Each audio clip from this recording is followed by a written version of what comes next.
Good morning students. आज का गृह कार्य है कक्षा 12 के लिए है। विषय है हमारा साहित्य विज्ञान। अध्याय है सूर्यकांत त्रिपाठी निराला। टॉपिक है गीत गाने दो।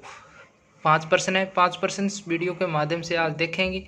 वीडियो में आगे बढ़ने से पहले आपसे छोटी सी रिक्वेस्ट है, अगर अभी तक आपने हमारा चैनल सब्सक्राइब नहीं किया है तो सब्सक्राइब कर लें, साथ ही बेल आइकन को प्रेस कर लें ताकि आने वाली प्रत्येक वीडियो का नोटिफिकेशन सबसे पहले आपके पास हो। तो स्टार्ट करते हैं। पहला प्रश्न है, छायावाद की परिभाषा दीजिए तथा इसकी मुख्य विशेषता बताइए। उत्तर नंबर फर्स्ट, छायावाद 1918 से 1936 तक। हिंदी साहित्य के आधुनिक चरण में त्रिवेदी युग के पश्चात हिंदी काव्य की जो धारा विषय वस्तु की दृष्टि से स्वच्छंद प्रेम भावना, प्रकृति से मानवीय क्रियाकलापों तथा भाव व्यापारों के आरोपण और कला की दृष्टि से लक्षणता प्रधान नवी अभिव्यंजना पद्धति को लेकर चली, उसे छायावाद कहा जाता है। प्रकृति का मानवीकरण, कल्पना की प्रधानता, व्यक्तिवाद की प्रधानता तथा श्रृंगार भावना छायावादी काव्य की प्रमुख विशेषता है। प्रश्न नंबर 2 है, गीत गाने दो कविता का संक्षिप्त परिचय दिए। तो स्टूडेंट्स, अभी तक आपने हमारा टेलीग्राम चैनल और व्हाट्सएप ग्रुप ज्वाइन नहीं किया है तो प्लीज़ उसे जाकर पहले सब्सक्राइब कर लें और साथ ही नई नई वीडियो अपडेट वहाँ डालता रहता हूँ। करते हैं नेक्स्ट प्रश्न, गीत गाने दो कविता का संक्षिप्त परिचय दीजिए।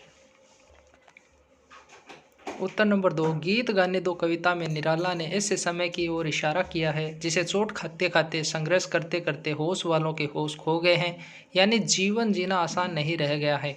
पूरी मानवता हाहाकार कर रही है, लगता है पृथ्वी के लौ बुझ गई है, मनुष्य में जिजीविषा खत्म हो गई है। इसी लौ को जगाने की बात कवि कर रहा है और वेदना को छिपाने के लिए, उसे रोकने के लिए गीत गाना चाहता है। निराशा में आशा का संचार करना चाहता है। प्रश्न नंबर 3, हाथ में जो पाथे थे वे पाथे शब्द में कवि का क्या तात्पर्य है। उत्तर नंबर 3, हाथ जो पाथे थे, पाथे शब्द का तात्पर्य, यहाँ पाथे शब्द का अर्थ होता है संबल। जीवन में जो संभाला था, सहारा था, उसे भी शोषण तथा अन्याय करने वाले ठगों ने लूट लिया।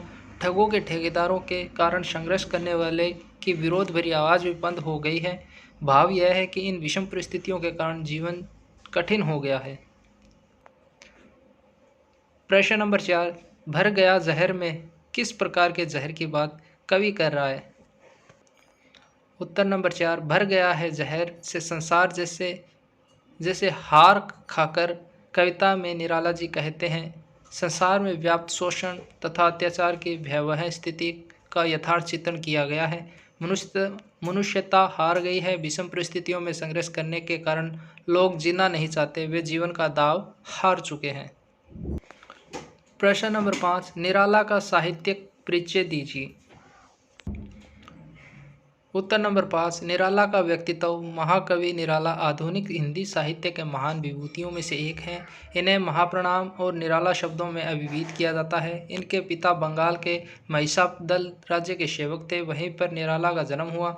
निराला का व्यक्तित्व एवं साहित्य जीवन संघर्ष की एक लंबी कहानी है। इन्होंने स्वाध्याय से भी अपने व्यक्तित्व का निर्माण किया है और साहित्य साधना में प्रवृत्त रहे। प्रारंभ में इनकी रचनाएं मतवाला नामक पत्रिका में प्रकाशित होती रही। लखनऊ इलाहाबाद में रहकर निराला ने अपनी बहुमुखी प्रतिभा का परिचय देते हुए श्रेष्ठ साहित्य का सृजन किया। इन्होंने समन्वयक, सुधा आदि पत्रों का संपादन भी किया। इनका व्यक्तित्व उदारता, स्वाभिमान, निर्भीक, मानवतावादी एवं विद्रोही तथा फक्कड़ स्वभाव का था। काव्य रचना में भी यह छायावाद और प्रगतिवाद से जुड़े रहे। कविता को छंद मुक्त करने में योगदान किया तथा प्राकृतिक सौंदर्य की छवियों को चित्रित किया। सामाजिक आर्थिक विषमता के विद्रोही महाराणा निराला दार्शनिक विचारधारा से भी प्रभावित रहे। निराला ने काव्य, उपन्यास, कहानी, रेखा चित्र, निबंध, जीवनी तथा समीक्षा लेखन आदि में अपनी प्रतिभा का परिचय दिया। इनकी प्रमुख काव्य कृतियों के नाम हैं अनामिका, परिमल, गीतिका, तुलसीदास, कुकुरमुत्ता, अणिमा, बेला, आराधना, अर्चना आदि। तो स्टूडेंट्स, यह थी हमारी कक्षा 12 का हिंदी साहित्य का गृह कार्य। अगर वीडियो पसंद आए तो लाइक शेयर कमेंट जरूर करें और टेलीग्राम और व्हाट्सएप ग्रुप का लिंक डिस्क्रिप्शन में दिया हुआ है, वहाँ जाके ज्वाइन होइए। थैंक यू, धन्यवाद।